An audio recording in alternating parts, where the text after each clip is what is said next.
welcome back. My name is Corinne Phillips and this is Fresh Pea Cooks. Some of you may have picked up on my fear of pressure canning. I've said it in videos past. I've never had one, I've never done it. I have an irrational fear of it. I don't know why, probably because I've never done it. And so today I'm going to be pressure canning tuna with my friend Nancy. Canning with my friend Nancy. So what are we doing, Nancy? 150 pounds of tuna. Yum. That you and picked up yesterday. Picked up in Coos Bay. And we're canning, pressure canning, which I've never done. So you're going to teach me. It's fun. Yay. And it's easy. Awesome. Just time consuming. Yeah, for sure.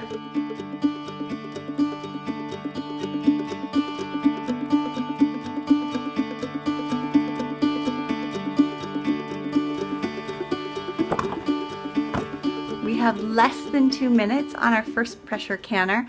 Nancy and I have 2 filled. Now she used half-pint jars, but the short, fat, wide-mouth ones, so she can get about 24 in her canner. I brought over jelly jars, not thinking that's just what I always buy when I buy half-pint pints because I'm a jam maker. So those we could only get 20 in the pressure canner. So just a little FYI. But we've got now maybe a minute on the first canner. I'm going to turn it off, let it depressurize. Nancy says it takes about 30 minutes, and then we'll remove all of the jars from the canner, check the seals, pull any that haven't sealed, and put them in the refrigerator, and we'll just eat those up ASAP. And then we will load the pressure canner again, just check the water level and make sure there's still some water in the canner, and do another batch. Now these half-pint jars of tuna are in there for an hour and 40 minutes, 100 minutes.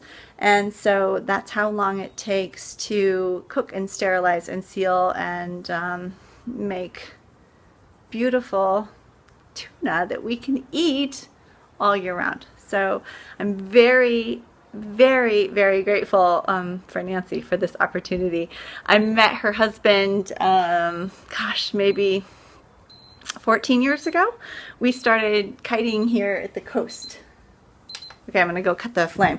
So we started kiting here in Florence, where they live, and he invited us to his house, and we got to meet Nancy, and of course fell in love with Nancy.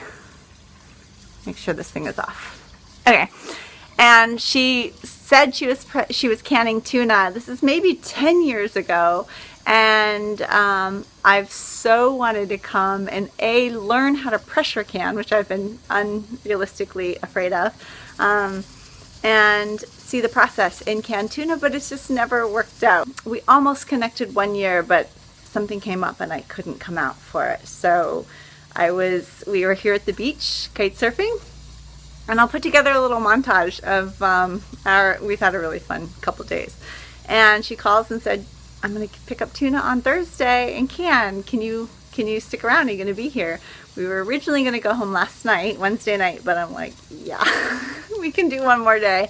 So I'm delighted for this opportunity, and I'm stoked to share this with you, because what a fabulous way to take something that's very seasonal, that's very perishable, and preserve it for a year or two to come.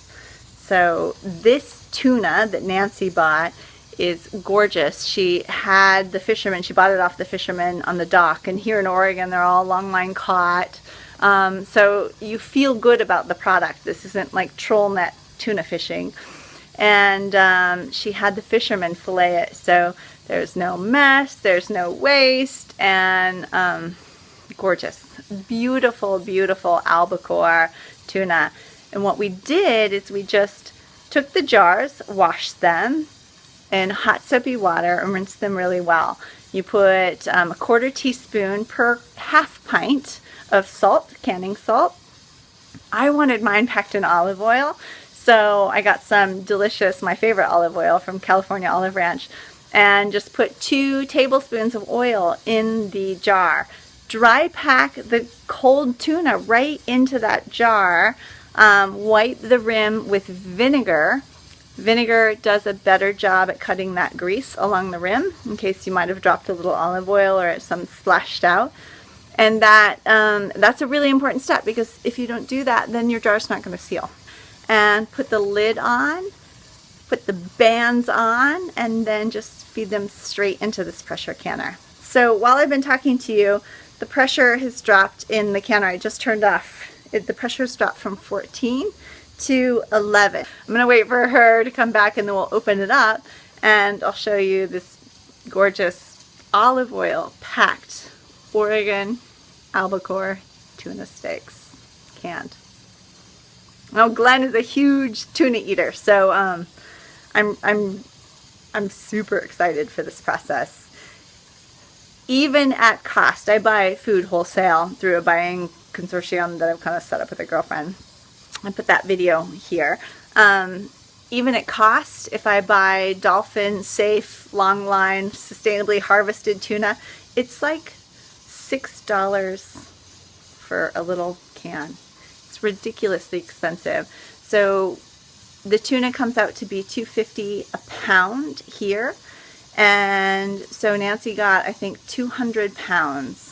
And I said I would take about 50, and it's about half waste. Or she just buys the fillets for $4 a pound. And so we went that route. And so it'll be significantly cheaper than buying even at wholesale. So this is after 100 minutes, so an hour and 40 minutes. Pop the lid off and remove the jars from the canner. And then Nancy takes, once they're cool, she'll take the bands off, wash the jars and the bands in soapy water, because there is a little tuna fishiness on them, and then puts the bands back on, and they're ready for storage. Nice work, Nance. Thank you so much. You're welcome. I really appreciate it. And so these are big jars, so you just like having both, so you have the option if you want to feed multiple people? Yes, those are actually for my brother this year. Okay. He said that they very often open 2 half pints, so I said I'll do a batch or 2 pints for you.